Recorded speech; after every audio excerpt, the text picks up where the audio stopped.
भूतं च भव्यं च सर्वं यश्चाधितिष्ठति स्वर्यस्य च केवलं तस्मै ज्येष्ठाय ब्रह्मणे नमः। प्रिय श्रोतागण, वेद विज्ञान आलोक की पूर्व पीठिका प्रीफेस की ये 100वीं वीडियो 100वीं कक्षा हम प्रारंभ करते हैं और इसके पश्चात पूर्व पीठिका का अंत करके ऐत्रेय ब्राह्मण का जो भाष्य किया है मैंने उसको प्रारंभ करेंगे 101वीं कक्षा से। आज पूर्व पीठिका के लिए अंतिम वीडियो बनाते हैं। वैसे पूर्व पीठिका भी बहुत विस्तृत है और भी वीडियो बनाई जा सकती हैं, लेकिन हम सोच रहे हैं कि 100 में इसको समाप्त करें। गायत्री मंत्र का आदि भौतिक भाष्य आध्यात्मिक कर दिया, आदि दैविक कर दिया, आध्यात्म आदि भौतिक भाष्य, इसको संक्षेप में लेते हैं ताकि एक मंत्र और भी आ जाए। कर्म विद्या, उपासना विद्या और ज्ञान विद्या, ये पहले बताया था, ऋषि दयानंद के भाष्य में आया था। इन तीनों विद्याओं से संपन्न सवितु देव से, दिव्य गुणों से युक्त राजा, सवितागर देवता भी है, दिव्य गुणों से युक्त राजा, माता पिता अथवा उपदेशक आचार्य अथवा योगी पुरुष के वरेण्यम स्वीकार करने के योग्य श्रेष्ठ, भर्ग पाप आदि दोषों को नष्ट करने वाले, समाज राष्ट्र व विश्व में यज्ञ अर्थात संगठन त्याग बलिदान के भावों को समृद्ध करने वाले उपदेश अथवा राजा के विधान को धीमहि हम सब मनुष्य लोग धारण करें। यह ऐसे जो राजा, योगी, आचार्य व माता पिता और उनके विधान व उपदेश न हमारे ध्येय कर्म और बुद्धियों को प्रचोदयात व्यक्तिगत, आध्यात्मिक, पारिवारिक, सामाजिक, राष्ट्रीय व वैश्विक उन्नति के पथ पर अच्छी प्रकार प्रेरित करते हैं। भावार्थ, उत्तम योगी व विज्ञानी माता पिता, आचार्य एवं राजा अपनी संतान, शिष्य व प्रजा को अपने श्रेष्ठ उपदेश एवं सर्वहितकारी विधान के द्वारा सभी प्रकार के दुखों पापों से मुक्त करके उत्तम मार्ग पर चलाते हैं। ऐसे माता पिता, आचार्य एवं राजा के प्रति संतान, शिष्य व प्रजा अति श्रद्धा भाव रखे, जिससे संपूर्ण परिवार, राष्ट्र व विश्व सर्वविध सुखी रह सके। ये आदि भौतिक भाष्य है। इसकी मैं व्याख्या करना आवश्यक नहीं समझ रहा, प्रत्येक पाठक कर सकता है, श्रोता कर सकता है, क्योंकि मुझे एक मंत्र और भी लेना है। एक मंत्र है, त्वम सूकरस्य दर्द्रहि तव दर्दर्तु सूकर स्तोत्र निंद्रस्य रायसी किमस्मा दुच्छुनायसे निषु स्वप। ऋग्वेद 7:55-4। आचार्य सायण, जिनको बहुत प्रसिद्ध माना जाता, वो लिखते हैं कि हे सारमेय, त्वं च सूकरस्य वराहस्य, द्वितीयार्थे षष्ठी, दर्द्रिहि विदारय सूकरोपि तव दर्दर्तु विदारयतु यवयोर नित्य वैरित्वात् अस्मान मा दशेस्त्यर्थ। स्तोत्री नित्य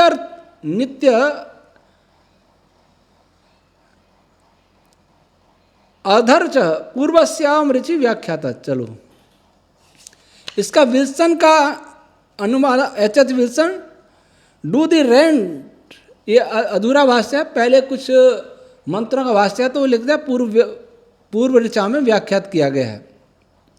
तो दूसरी पंक्ति का स्तोत्र निंद्रस्य रायसी, इसका पहले भाष्य आ चुका है, लेकिन इसी से हम ये अनुमान लगा लेंगे कि सायण ने आखिर भाष्य किया गया है।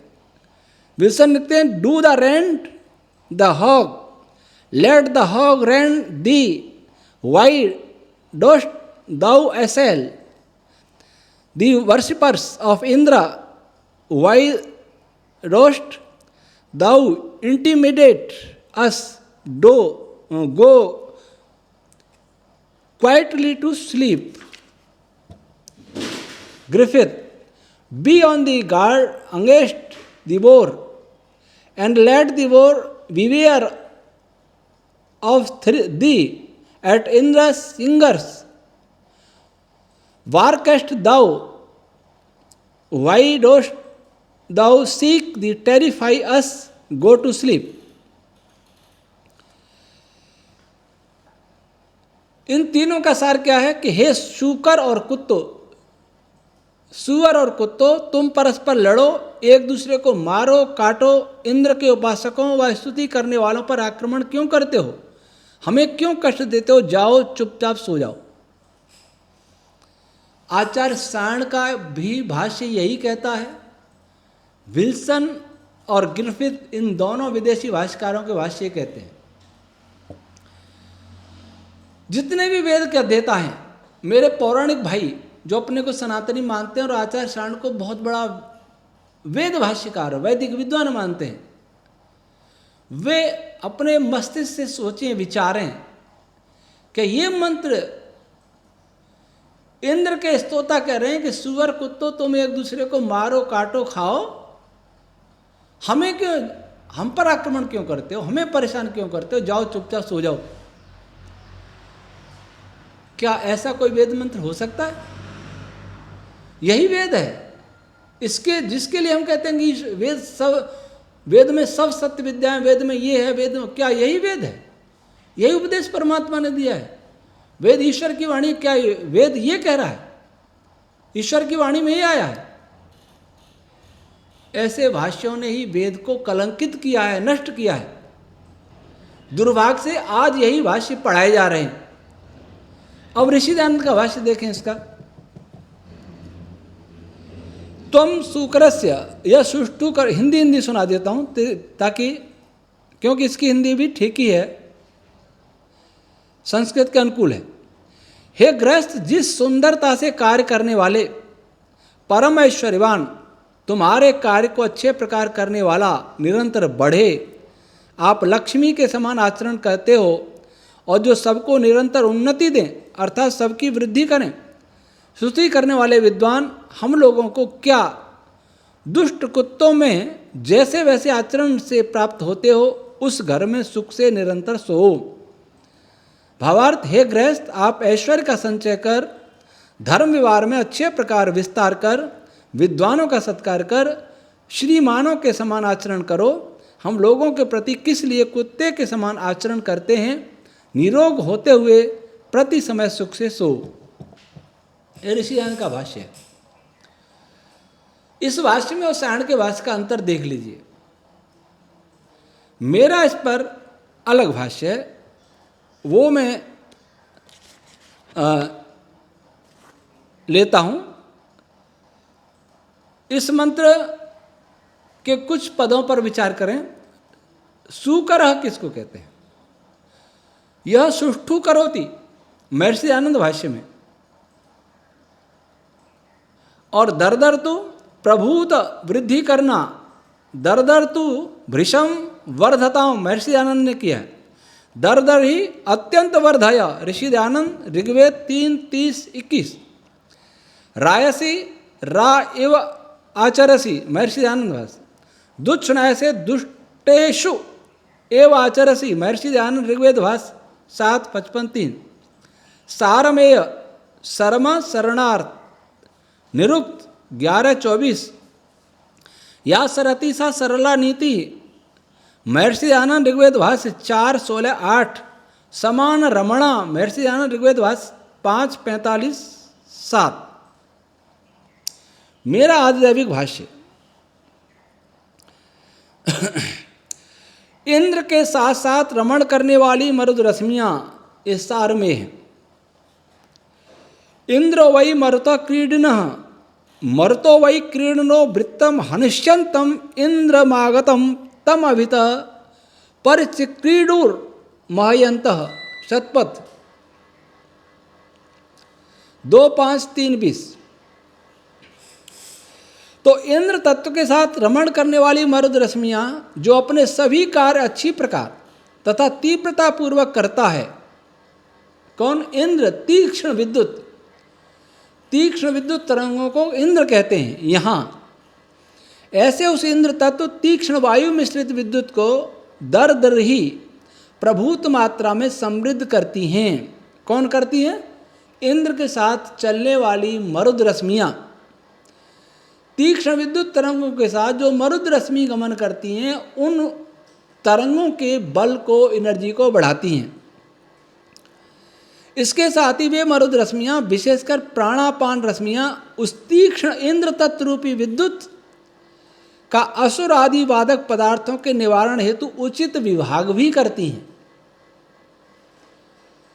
तीक्ष्ण विद्युत जो संयोग की प्रक्रिया में, कंडेंसेशन की प्रक्रिया में असुर डार्क एनर्जी बाधा डालती है, उसको ये तीक्ष्ण विद्युत तरंगें नष्ट करती हैं और जो तरंगें छोड़ती हैं उनका उचित विभाजन भी करती हैं, जिससे पदार्थ का सम्यक रूप से संपीड़न हो सके। तब उन मरुद रश्मियों को सुकरह, सुष्ठुकारी, सही करने वाला और परमाणुओं के मध्य संयोजन क्रियाएं करने में सक्षम सुष्ठुकारी, शीघ्रकारी इंद्र तत्व भी दरदर्तु नाना प्रकार से उपयुक्त दिशाओं में विभक्त करता है।